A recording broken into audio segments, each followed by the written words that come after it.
This is Xpress Radio. Yo, DJ, pump this party! New term. Why not try something new? Start your journey with Cardiff Societies with Xpress Radio and CUTV. Society Insights. Society Insights. Freshers 2020 with Xpress Radio. Society Insights. Hello and welcome back to Society Insights with me, Angus Mitchell, on behalf of Xpress Radio and CUTV, your virtual Freshers Fair. And today, I'm joined by Luke Morgan, the president of Make a Smile. How are you, Luke? You all right? I'm good, thank you. How are you? I'm great, thanks. And Make a Smile, firstly, I think that is the best name for a society that we've had so far. No dissing to any of the other societies that have appeared, but Make a Smile, what's not to like? What is Make a Smile all about? So Make a Smile is a volunteering project with Cardiff Volunteering, where we go into hospitals and we work with a lot of charities that work with children with disabilities and things in the community. And we do it all mainly dressed as well-known children's characters, which is a lot of fun, a little bit out there, but definitely a lot of fun. So you go into hospital. Is it just hospitals you guys go into? No, so we try and do as much work in the community as well. So we work with, we've done a bit of work with the Oasis Centre, which does a lot of work with refugees. We've done work with Creative Hands, which is for children with like hearing impairments and things. Autism Puzzles, which is a fantastic charity that works a lot with children with autism. CUTV, which is another fantastic charity that works with a huge range of disabilities and things. And we try and get around as much as we can and just bring as cheesy as it sounds, bring as many smiles to as many children as possible. Now, Luke, you're the president. Do you do it yourself? I have to ask this because I know a lot of people that wouldn't, although it is for such a great cause, a lot of people won't do that kind of stuff. I can imagine it's out of some people's comfort zones. Who do you dress up as? Come on, you must be the role model. So I founded it about 4 years ago, and so we didn't have many volunteers then, so I had to do most of the events, and I still try and do as many events as possible. And actually the green today is very characteristic, actually, because the character I usually go for is Peter Pan, because he interacts equally well with boys and girls, and yeah, it's a good character to go for. He is, and so obviously your society is all about interacting with people, and I do have to bring it up, it does suck, but coronavirus at the moment is very prominent. Has that affected you guys, and are there any ways that you guys are going around that as a society to deal with it? So pretty inevitably, I think we'd be hard pressed to find any corner of society that hasn't been affected by coronavirus, but it's been nice because it's given us the opportunity to push up a few of the things that we've had in the works. So this year we've introduced an online training portal, so optional training for people just to go along and log on to our website, where they can get involved with things like British Sign Language training, sort of additional Makaton training, sort of bit of extra training to work with children with disabilities and things.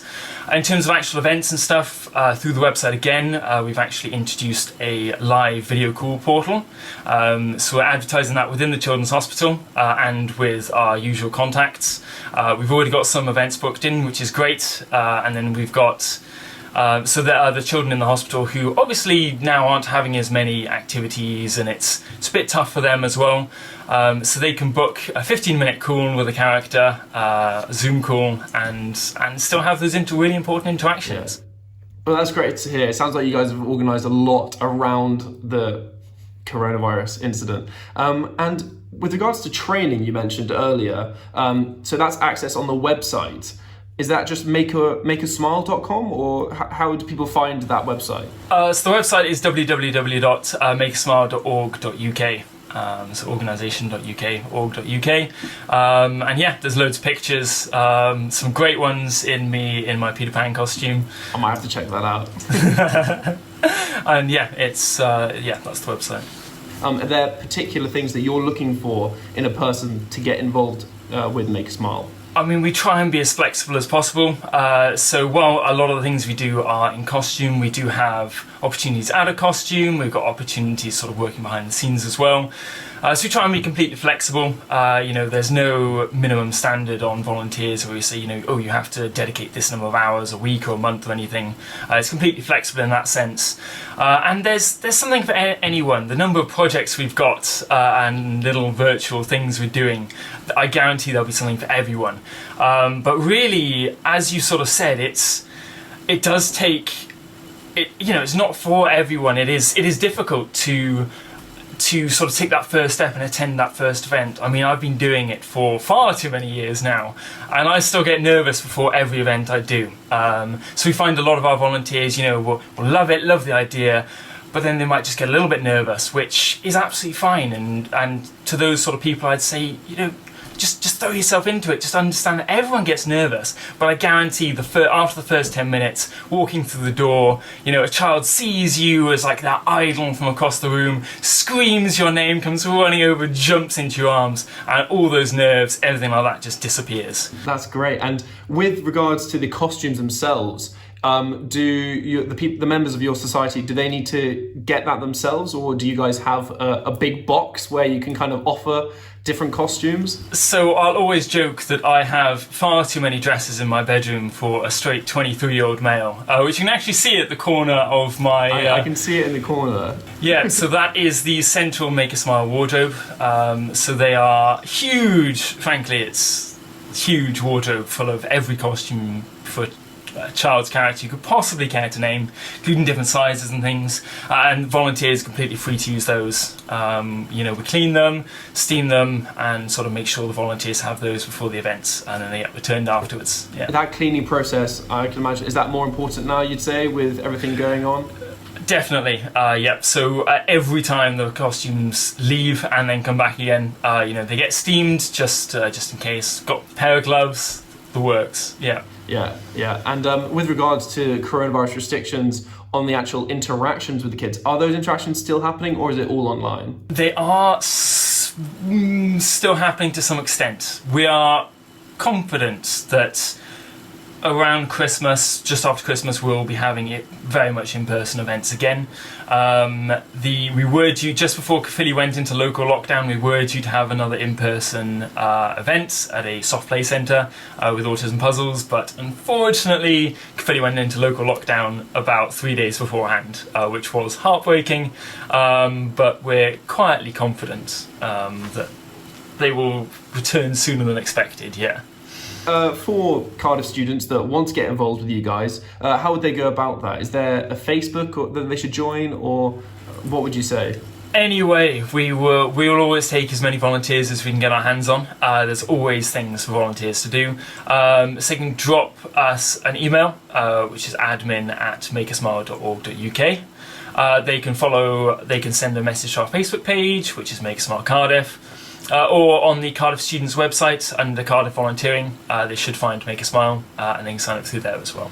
Well, look, we've heard a bit about what you guys do and what you're all about and how to get involved. And is there anything to look forward to in particular coming up this year? Obviously, coronavirus is still around, but do you guys have anything in the works? So hoping to run some of our own events after Christmas, hopefully, fingers crossed, where any volunteers are really passionate about something, such as they want to teach dance to children with disabilities and things. We'll hopefully be holding once a month sessions with that. Equally, last year we're hoping to hold a medieval fair with Medieval Reenactment Society, which unfortunately got cancelled due to coronavirus. So we're hopeful we'll be able to do that. And our fundraiser last year, Survival Games, which we held around February, which was a mass Nerf battle in the SU. And did that go quite well then? Really, really well. Really successful fundraiser. Raised about 200 and something pounds, which was really good. It's 4 hours of great fun with in the Great Hall, which was just amazing. But in terms of fundraising, is it quite? Would you welcome students to get involved with just that aspect, or planning fundraisers and stuff? Absolutely. The costumes and even just the running costs and things are so difficult to do, and so can be so expensive. So at the moment we are opening up chapters in other cities and universities across the UK. So we've got Swansea, Bristol and Plymouth at the moment, and targeting a few of the others like Birmingham, Liverpool and London. And costumes and things are expensive. So fundraisers, absolutely, we're very much pushing the fundraisers this year. Yeah, and so at Society Insights, what we do is we ask for 3 reasons why I should join your society. Now, I think that should be pretty easy right now. It's pretty obvious. I've been smiling this whole time because it's such a fantastic thing you guys are doing. Can you manage to minimize it to 3 points of why someone should join? Oh, there's a challenge. So number 1, I would say it's, as I've previously mentioned, it's probably, I would say, the nicest feeling in the world. Sort of walking into an event, you're feeling a little bit nervous. That child sees you, jumps into your arm, and it's just such a visible, you've just made such a big difference their day, and it's so visible. So number 2, for me, everyone's so lovely. Everyone gets on really well with each other. You build such fantastic skills and friendships, and you just got such a lovely thing in common as well. And number 3, who doesn't want to look like a Disney princess? Boom, I was waiting for it. The excuse to dress up, surely, in anything. Exactly. This has been Society Insights with me, Angus Mitchell. This has been Luke, and he's been on behalf of Make a Smile. Nice to meet you, Luke.